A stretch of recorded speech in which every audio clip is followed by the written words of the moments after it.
Hello, everybody, and welcome to tonight's episode of What Nobody Tells You here in the Barn Studio of Grief and Joy. I'm Mindy Seifert, founder, and tonight our episode is What Nobody Tells You About Widowhood. I have a very special guest with me today who is coming up on the 1 year anniversary of becoming a widow. And this is a topic that most of you know is very near and dear to my heart, as I'm also a widow. So, Christy, thank you so much for joining us tonight. I know this probably is a weird thing to do, but It is. but I also really appreciate it. Yeah. And as we all, unfortunately, many of us will have the opportunity in our lives to experience this life transition. I think Yeah. it's helpful to be able to share some of this with others who may go Sure. through it. Yeah. So, tell us a little bit about you and your husband, Bill. Bill and I were married for 19 years. It was a second marriage for both of us. We had both vowed that we were never going to be involved with anybody, but my neighbor said, "You have to meet my contractor." And I was like, no, no, no, no, no. But we had dinner and he never went home. So I guess it was meant to be. I love that. Yeah, it was great. And we were together for 19 years. And then it was the best, I compared to other marriage that I had, I probably shouldn't, but it's like I finally got it right. And he felt the same way. There was not a week that went by where we didn't talk about how blessed we felt having found each other. So it was a wonderful, wonderful, it was a strong marriage. It was a good marriage. It patterned a lot of good things, I think, for our kids to see. So he was a contractor. I was a therapist. I tried very hard not to therapize him. Always important. Yeah. But he was one of those guys that when he'd come home at night, he'd say, "What do you need me to do?" And so we have, he built us our dream house, which I'm keeping as well as I can. Yeah, I miss him. Okay. I feel honored that I had the opportunity to meet Bill also. So wonderful man, and also seeing the two of you together, Yeah. I can attest to, how strong and unique your marriage was Yeah. for sure. And also getting the opportunity to hear from your daughter. And, so Yeah. again, I just think that's an interesting view that she got to see. Yeah, he walked her down the aisle when she got married, Yeah. which was really an amazing thing. He cried the whole way. She kept patting him on the back saying, "It's okay, Bill, it's okay." She stayed strong and he fell apart. It was just, for him, it was a remarkable thing. And yeah, he felt very blessed to have been able to do that for her. Yeah. Yeah. She was mean to him at times. She wrapped his truck in saran wrap. She wrote all sorts of very liberal comments and taped them to the back of his truck, and he never knew they were there. So they had this love-hate relationship. I shouldn't say love-hate, but they were jokesters with each other continuously. And when she moved out of the house, I think he really felt lost, that there was nobody to play jokes on. So, but she was also the first one to make him a grandpa, or an opa, as we call it in Amana. Yep. And it was during COVID, and he literally got in his truck and drove to her house and stood outside the house. And he said, "I know I haven't masked and I've been around people who are probably sick, so I can't hold the baby, but bring that baby to the door so I can see it." And so she brought baby Nola, and he just stood there. And a lot of times then, after COVID was over, I'd go up Fridays to take care of her in Des Moines, and he would come along just because he's like, "I don't need to work today. I'm going to go be a grandpa." So it was Love great. that. Yeah. Yeah. So tell us, if you're comfortable, a little bit about what led up to Bill's passing. We had a 2-year process. In 2024, he was feeling really bad, tired all the time. He had myelofibrosis, which is a chronic leukemia, and had been treating it for about 3 years or so with medicine. And they thought maybe it had become more of a deal. Maybe we were going to have to look at more of a cancer treatment, but that wasn't it. It was his heart. We found out he had a heart infection, and he had an aortic valve that was corroded. So we were at St. Luke's, and one of the doctors came in on the weekend and said, "You know what, we are not equipped to take care of you. You need to go to the U." So they ambulanced him to the U, and for 60 days we were in the hospital, 48 of those in ICU. During that process in 24, his heart was pumping blood into his lungs, and They were hoping he would not suffocate to death. So that was kind of a really, the doctors all said, you need to bring the family in and say goodbye. We don't think he's going to leave the hospital alive. So that was that was 24. And so we kind of had this scare.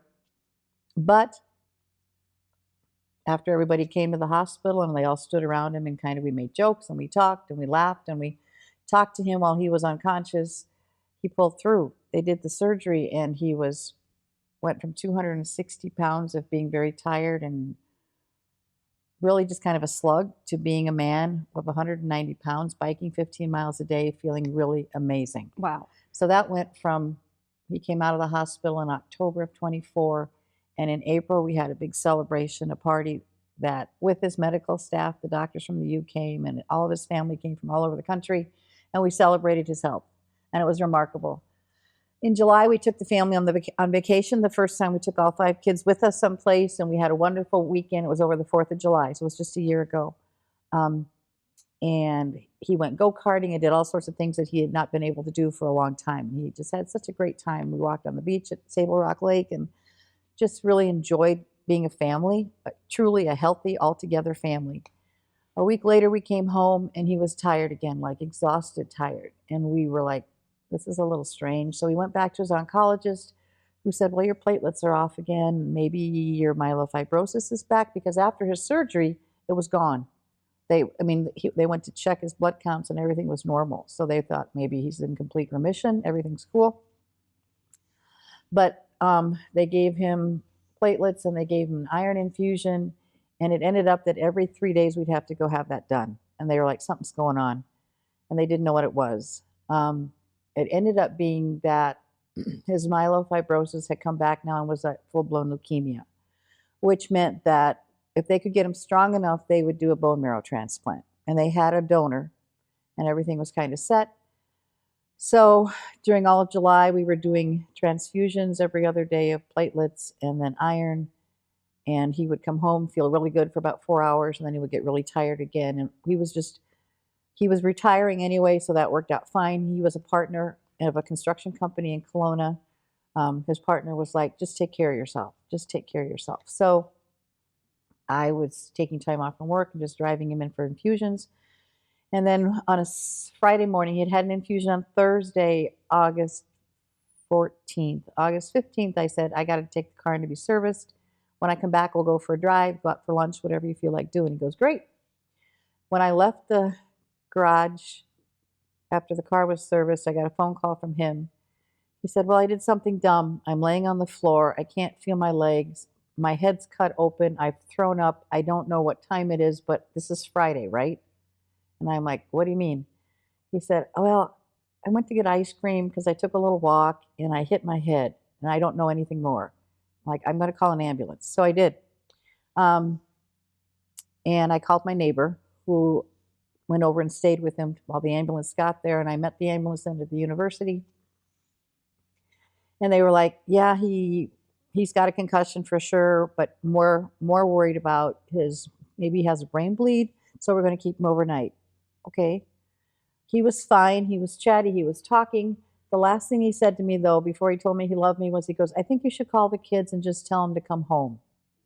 I'm like, you're going to be okay. He goes, I know I am, but I think the kids need to know and they should come home. Okay, love you. See you in the morning. That next morning, I get to the ICU, the neuro ICU at the university, and the nurse had been a former student of mine, which was so cool because I said, tell me how he really was. And they said, he's really fine. I think he's going to be able to go home by noon if everything stays clear. All of his CTs and the scans I've been doing show there's no brain bleed. Everything's cool. So I had breakfast with him, and then about 8:45, he said, man, I'm getting a headache. I said, you okay? I'm just going to take a little nap. Okay. They came in at 9:15 to do kind of a neuro check to make sure everything was working, and he couldn't respond. So the nurse, my student, said, we're going to take him down and have a scan. He had a huge brain bleed. We had no idea. There had been nothing that had shown up all night long. They had been doing scans every 4 hours. That is so crazy. Yeah, it was absolutely insane to me. Absolutely insane. And I was like, They said, I said, so what are you going to do? What will they do? And they explained the process to me that they were going to cut his skull open and drain the blood, and hopefully his brain would rest, and then he would, come back. He never came back. I had called the kids and told them what was coming up, that what had happened, and they were like, well, just keep us posted. His son came from Kansas City and was on his way, so he got back.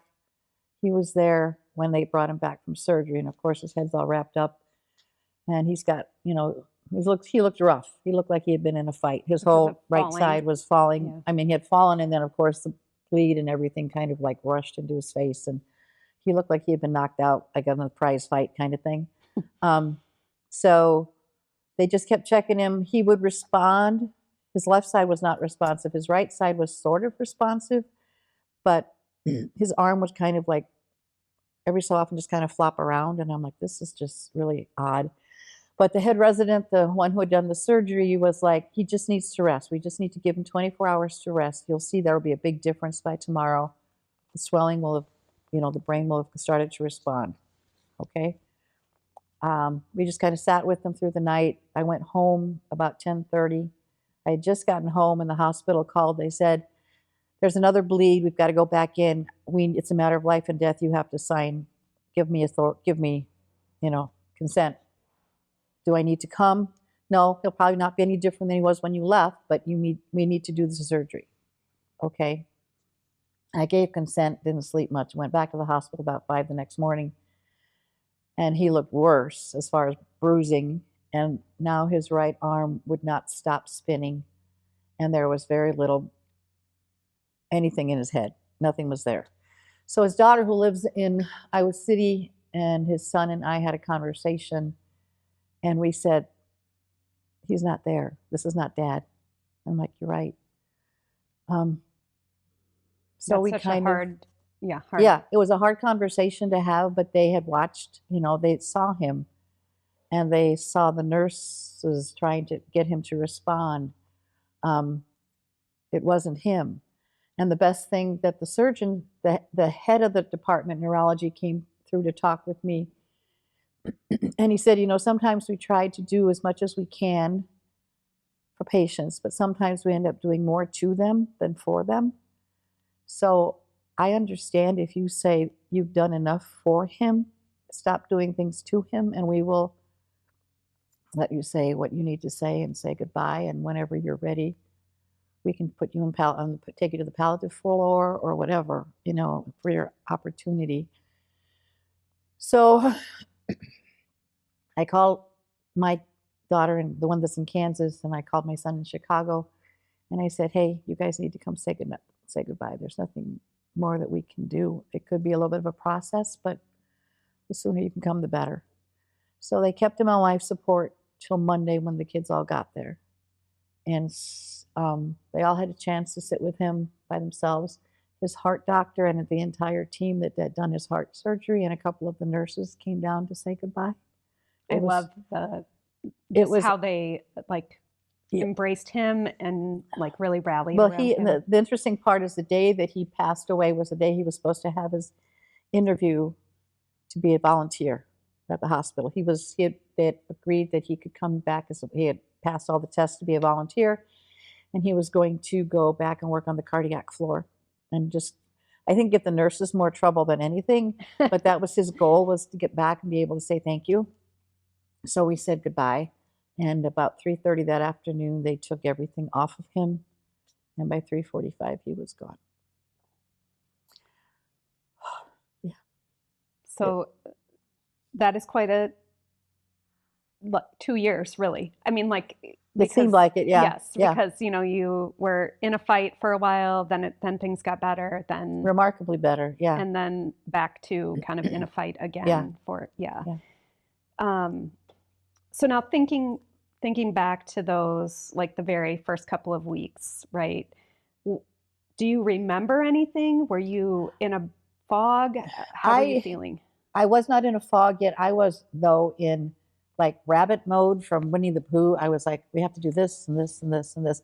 I really worried more about the kids than anything. I mean, so I was worried about them We had a service to plan. He has siblings all over the country, and they were all coming for the celebration of life. So there was like, okay, we need to make sure all the beds are clean, and we need to make sure that, everybody's got someplace to stay, and we need to plan a reception for afterwards. And I was just sort of in this, I'm just going to take care of everybody else mode, Sure. you know. So then when then did it hit you? When they all went home. My one daughter stayed for quite a while. But when I say quite a while, I'm like, she lived in Des Moines, so she stayed for about a week with me after everything was done, kind of helped me organize what I needed to do, heard me yell at insurance and at Social Security and all of that crap that you have to take care of. And all the kids, actually, every day they checked in. It was really kind of remarkable to me that, I was a stepmom to two of them, and it shouldn't have made a difference, but it did. And my son, who had been a widower at the age of 26, kept calling too, because he was like, how are you feeling today? And then I was like, I'm okay. I am okay. I am okay. I stayed home from work for about 3 weeks and then went back to work for 2 days a week, Mondays and Tuesdays, as a therapist. And so that kind of gave me some focus. I don't know that I really fell apart until probably a month after the whole thing was done, after I knew some things were kind of settled. And the bad part was I had a patient who came in and was a recent widow. And so she would start talking, and then I would fall apart. And then she was like, "Seems," and we just like would sit there and cry at each other. And I'm like, I cannot charge you for this visit, because this is like, this is just not right. And people would ask lovely questions about, how are you doing? Is there anything we can do? People were nice. The people that drove me crazy, and this is something that people need to understand, is don't go up to somebody who's a widow and look at them and go, how are you? And then give them the puppy dog tilt and the eyes like, we are so sorry for you. I'm like, do not do that, Yeah. Those people I wanted to throat punch. Let's just be honest about that. The people that really, though, that cared were like, hey, it's really good to see you. I can't believe you're back at work. Is there anything we can do, Yes. That was kind of like, that's what I wanted to hear. Or don't even ask me about how I'm doing. Just tell me what you're doing, Right. Tell me you want to go out to dinner and have a beer. Okay, I'll go, that kind of thing. Was there anything that anyone said that was super helpful? Not that I can think of off the top of my head. Not Okay. super helpful. I did have people offer to come and take care of my yard. Can we come help you weed? Can we do whatever? And that was really lovely, although I have to admit that there were times I just said, it's my therapy and I really kind of need time alone. Sure. And that's, I use that word, I use that phrase a lot, probably because I'm a stubborn German and kind of am a little bit of a bootstrapper. I'm just going to do this myself. I don't need you to be here right now. Because then I felt like I had to entertain people. That's just how part of who I am. I caretake everybody else, and I'm not very good at accepting care from other people. Sure. All right. So then let's talk about after that kind of first month, Okay. right? When you started to realize, shit, this is real. Mm-hmm. So then what? Yeah, it was. We had our anniversary coming up in October, and that was not something I wanted to recognize. Mm-hmm. Although people asked, like that because that would have been our 19th year. Okay. So I packed up my car and I went to Kansas and took care of my grandkids that weekend. I'm like, I'm not going to worry about it, not going to deal with it. And that was okay. But then it was like, okay, there's a closet of clothes. I did have a friend who called and said to me, before you decide to get rid of things, I would really like to make memory bears for your granddaughters. So pick out stuff. And so that was, being an art major, that was kind of fun because I could coordinate things. And I'm like, he had so many Carhartt shirts. So everything had a Carhartt pocket, every bear had a Carhartt pocket. And it was really kind of fun to do that. And then as the kids would come by for a long weekend to see if they could help with things and take care of stuff, because I would curse him. I'm like, wait, you never showed me how to put salt in the in the water softener, and where do I get it? And I can't carry these 60-pound bags. Damn you, Bill, where are you? Or I would rail against God for taking him away. I mean, there were those moments. There were those definite real moments. I had many of those also. Yeah, right. And, and the whole time though, because he was half owner of the business, his partner was always so sweet. He's like, I don't want to rush you or tell you have to do things, but at some point we need to talk about, do you want to sell your shares? Do you want us to pay you out? Do you want to have Bill's truck? Do you want us to come get some stuff out of his shop? So many decisions. Yeah. But they were all like, but when you're ready. So I was like very thankful for that. And then one day I walked in, I think I'm random here, I'm sorry. One day though, I walked into Bill's shop because he had added on a huge shop behind the garage. And I said, I can't take this mess. So I called the garbage company and I said, I need a dumpster. So they brought a dumpster in and I started pitching stuff because we had garbage cans full of sawdust. What the hell, right? What are you doing with that? What the F do I need with sawdust, right? So I was like, and I called my brother who lives right next door, and he walked into Bill's shop and he goes, I used to think he was a really organized man. I said, he's not. Look at this. And he's like, it's okay, And so we started pitching stuff that didn't make sense. And so that kind of was my impetus to begin to make sense of what life was going to look like, right? Because he had opened up his shop to some other young men in town, and I wanted them to still come and use the shop, as well as my brother, because they're all weekend carpenters. They all build furniture. They all have hobbies. Please come in. He would be so happy to know things are being used, right?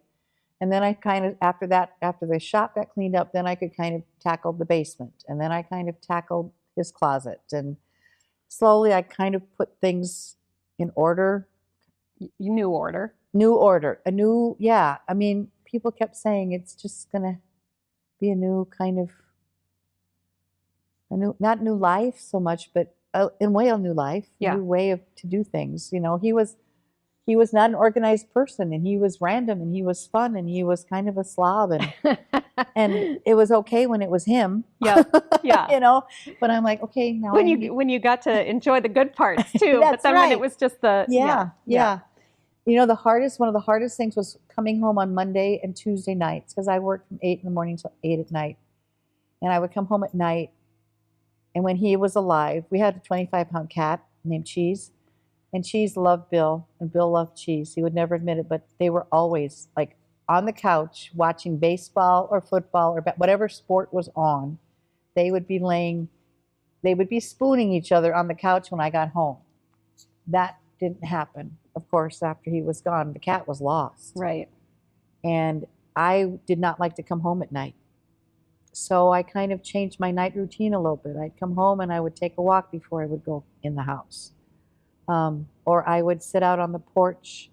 I'd run in and grab a beer and sit out on the porch and drink a beer real fast before I'd have to go in and look at the living room, where they were laying all the time. So there were some changes like that had to happen. And that happened. Then it got cold, because then it got winter and I couldn't do that anymore. But I would come home then and shovel snow or something. I did something before I went in the house to make it so it wasn't like I was coming home to something I was missing. Yep. I mean, I was missing it anyway, but I made it a little less. Yeah, absolutely. Yeah. So as you're coming up on this end of your first year, couple of questions. So what surprised you about you? Anything specific? That I can sit around and do nothing and it's okay. Okay. I mean, I've learned that it's okay if I don't get something done today, it'll be there tomorrow. I was never like that before. Okay. I also found that I can make decisions and I don't second guess them. I used to walk to the cemetery before I have to make big decisions, like before I cut my hair all off. Bill never wanted me to cut my hair all off because he said I look like a lesbian and I should not ever cut my hair. I'm like, great. But I went and asked him. I said, I'm going to cut my hair. Is that okay?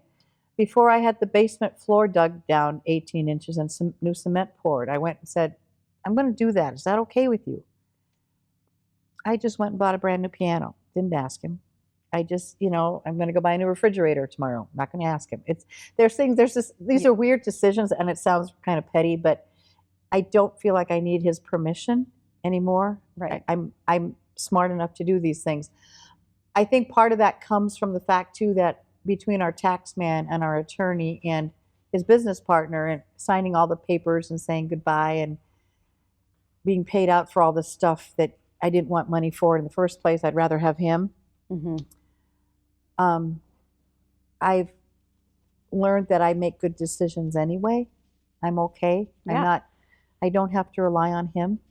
So that was something I learned. And I don't have to do it at breakneck pace. I can sit back and go, tomorrow will be another day. I can take care of that then. Yep. Yeah. The decision making is an interesting thing. And like I noticed it too, because you're used to, for years, making decisions as a couple.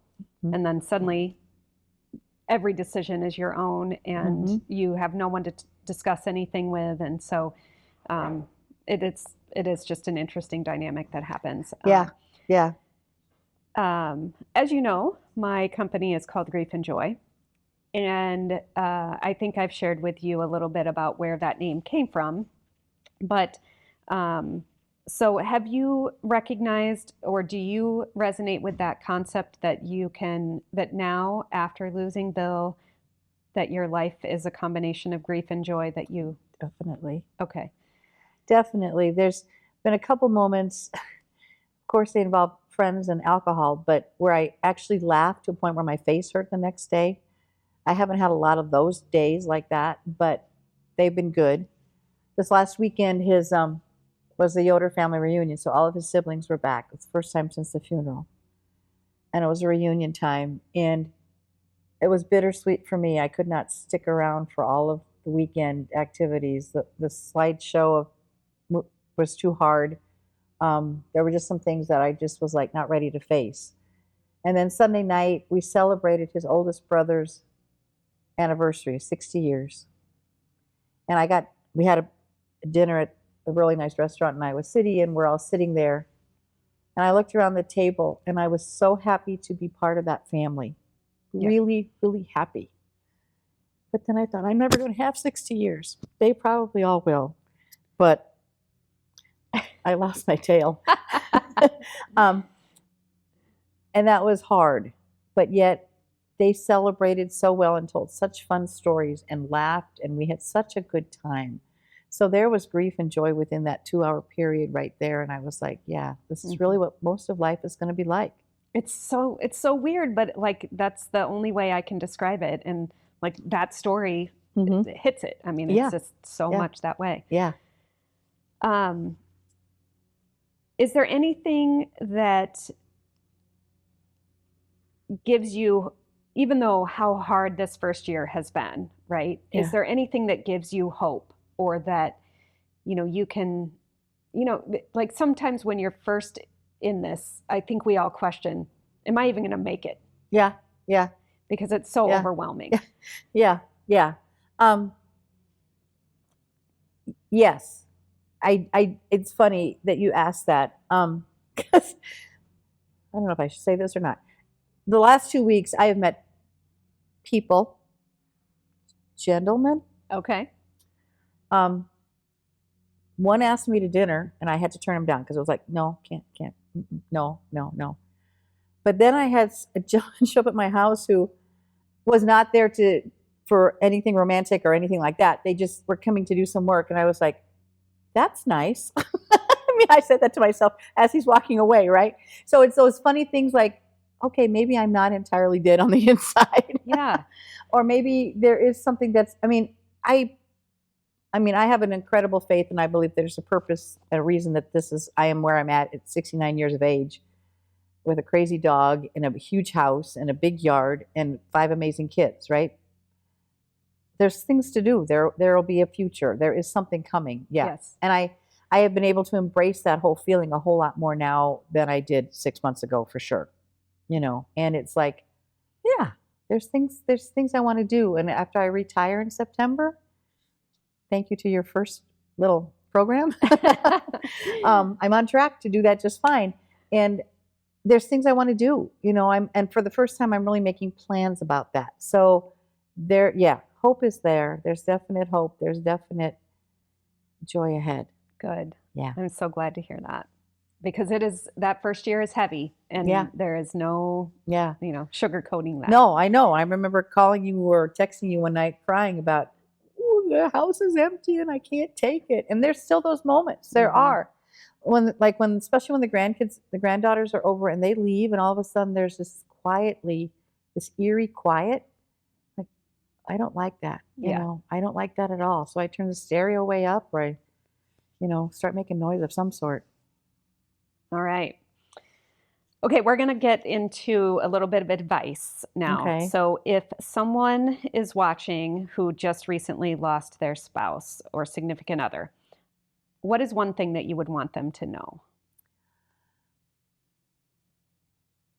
It's okay to fall apart.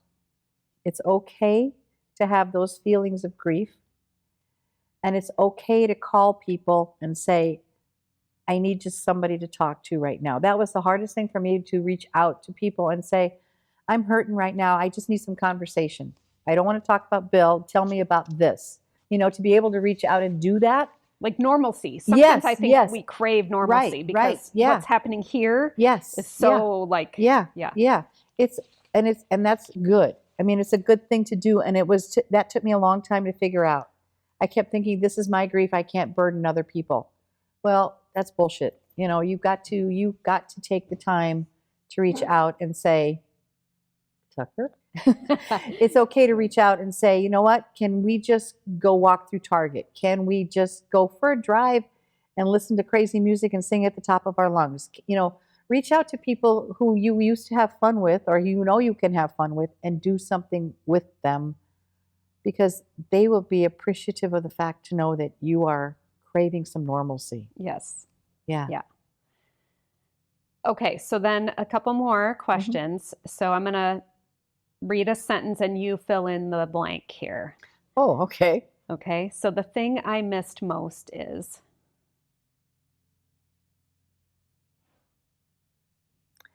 His arm around me at night. Okay. Stupid cat has taken his spot in the bed. And even though sometimes the cat will come up and do little biscuits on my back, it's not the same. No, it's not the same. They snore the same. That's okay. But yeah, I just miss his touch. I just miss his touch. He was not overly touchy, but when he knew that I needed to just be held, or that I just needed a huge hug because it had been a rough day, he could squeeze the air out of me, and I could just hang on that forever. Yep. That's almost going to make me cry. The thing people don't understand about losing a spouse is what? Oh.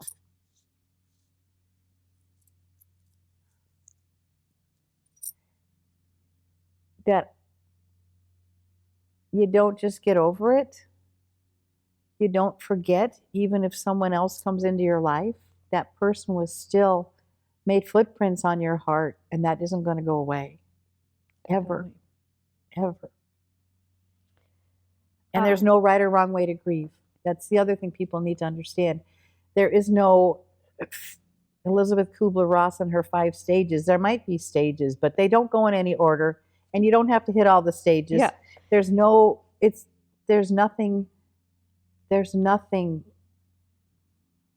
written anywhere that tells you how to grieve that's accurate. People sent me books anonymously. Your grieving process and how you're going to get through it. And I'm like, if I knew who they were, those people I would throat punch too. I'm just like, don't, if you want to give advice to somebody who's grieving, ask them if they want any. Definitely. Because 9 times out of 10, they're going to say, hell no, get away. And especially what I love is for people to give advice who have never experienced it. Yes, Right. That's my favorite. Oh, yeah. or that they're going to tell you how you should be feeling. Yes. They'll look at you like, so how are you doing now that it's been 6 months?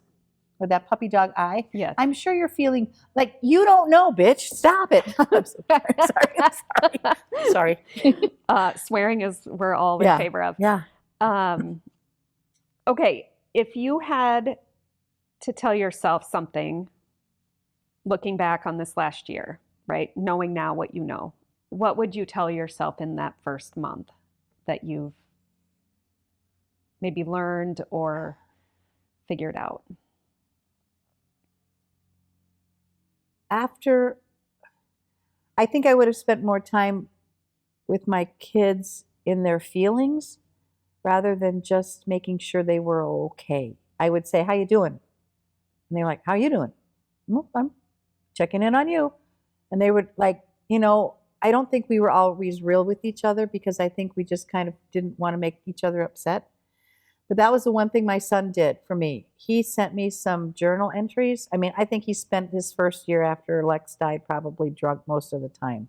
I mean, he was 26. What else do 26-year-olds do, right? You know, I can't even imagine. They had 9 months of marriage and then she died. So it was incredible. But he had such insight and had written some things that made so much sense to me. And I wish I would have been able, I wish I would have spent more time with him because he was very wise beyond his years. Looking back now, it's been 10 years since she's been gone and he has a new wife. So it's, you know, he had insight that I wish I would have listened to, not necessarily that it would have made anything a lot different, but I wish I would have sat with him and with my daughters. They wrote a lot of things, posted things on Instagram. And I wish I would have been able to have had conversations with them about that before they made some of those posts so that I could have felt what they were feeling and maybe shared it a little bit with them. Not that it would have made a whole lot of difference, but I think I was so much about taking care of all the paperwork and doing all the things and appearing to be okay that I didn't let myself not be okay and share that with them more. Sure. I think that's the one thing I would have done different. Yeah, I also think it's so hard to, when you're all grieving and everybody's grieving in different ways, and like it's hard for that group to like take care of each other because you're all in the thick of it. Yeah. Right. And it was so different too. I mean, Bill's daughter Kelsey and I have had a decent relationship, but there were moments when she and I just wanted to talk about Bill and share pictures and things that we had never done when he was alive, you know, and I don't know how to explain it really, but his death actually made me feel more like a mom to her. And she didn't need me as a mom, but I just felt like there was a whole new connection that we hadn't had before. And now we share things in a whole different way. Yep. Yeah. And I think we both have a little bit of regret about the fact that we didn't get our act together a little bit better beforehand. Sure. And so sometimes these life-changing events, you know, cause those things to happen. Yeah. So yeah, for the better, for sure. Exactly. All right. So I know I've been firing questions at you. It's okay. So my last question for you tonight is, what's something that nobody tells you about widowhood that you wish everyone knew?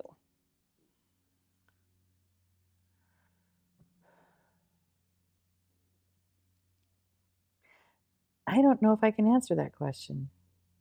I've thought about it a lot in that both my grandmothers were widowed in their early 60s. And I remember teasing them, like, how come you're hanging around with all the old ladies? You know, you're all cool women. Why don't you go out and do something? And that doesn't answer your question, but I thought a lot about what being a widow in my 60s is like, you know. It's not the end of life. It's certainly not the end of life. It's a big change. It's a transition, but it doesn't mean I have to lay down and die too. I think that's a good answer because I mean, I think sometimes, you know, it is. It's a chance, and you don't have to hurry to reinvent yourself. That's the other part too. I mean, people keep asking, what are you going to, going back to your first, the first show you did, the first show, when nobody tells you about retirement. About retirement, you know, people are like, so what are you going to do when you retire? I'm like, I don't know yet for sure. I mean, I have ideas of what I want to do, but it's still unfolding, and I might wake up some morning and go, you know what, today I'm going to throw everything else out and just try this. Why not, right? Yes. Yeah. Yeah. I don't have to, I'm not checking in with anybody. It's my life now, and it's okay. It's okay. Yes. And so to wrap us up tonight, Mhm. so one of the things that I think is amazing is not only just your journey and where you're at, but the fact that you are retiring soon. Um, and so one of the things that we're doing with our guests is trying to check in again at some point, Mhm. right? To Mhm. see how this journey continues to Yes. evolve Yeah. because there's a lot that might still happen. Yes. So if you're open to that, we'd love to have you back at some Sure. period, whether it's, the 2-year mark or something like that. So Whenever you want. uh, we would Yeah. love to have you back in the barn, and who knows, maybe we'll have even more stuff by that point. Tonight we More missed high-tech a production. table. Yeah. We No, we no missed a drinks. table Yeah. for Yeah. drinks, Yeah. and Yeah. but Yeah. thank you so much for joining Thank you us. for letting me share my story. And I worried about it. When you first sent the questions, kind of like I cried. I cried as I answered them. But then I thought, you got this. You got this. And there's other people out there who might really gain something, even if it's just one person, which would be awesome. Yes, and that is exactly why I'm doing this. Mhm. So I appreciate you very much. thank you so much. You bet.